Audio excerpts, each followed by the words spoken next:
ICC নারী টি-20 বিশ্বকাপ সামনের মাসে। আগামী মাসে টি-20 বিশ্বকাপকে সামনে রেখে দল ঘোষণা করছে এবং প্রস্তুতি নিচ্ছে প্রত্যেক দল, তার ব্যতিক্রম নয় পাকিস্তান। সে কারণে পাকিস্তান নারী টি-20 বিশ্বকাপের জন্য দল ঘোষণা করেছে। তাদের এই দলটাতে অধিনায়ক হিসেবে আছে ফাতিমা সানা। মূলত তাদের এই স্কোয়াডটাতে কারা কারা আছে তাই জানবো। তাই যারা এখন পর্যন্ত চ্যানেলটি সাবস্ক্রাইব করেননি, আশা করি চ্যানেলটি সাবস্ক্রাইব করে পুরো ভিডিওটা দেখবেন, তাহলেই জানতে পারবেন পাকিস্তান নারী ক্রিকেট দলের টি-20 বিশ্বকাপের স্কোয়াডে কারা কারা আছে। তাহলে দেরি না করে আমরা দেখে আসি।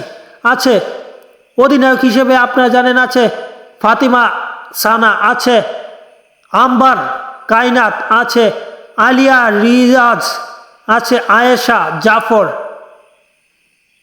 আইমাম মান ফাতিমা, গুল ফিরুজা, ইরাম জাভেদ,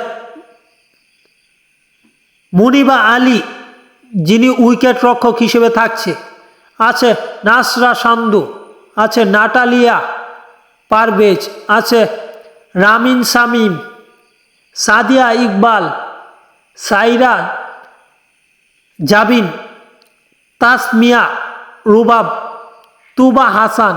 এছাড়াও রিজার্ভ বেঞ্চেও কিছু ক্রিকেটার আছে, সেখানে আছে ডায়ানা বেগ, মুমিনা, আছে সাদাফ সামাস, রিজদার আমিন, সৈয়দা আরুফ শাহকে রাখা হয়েছে এই দলটাতে।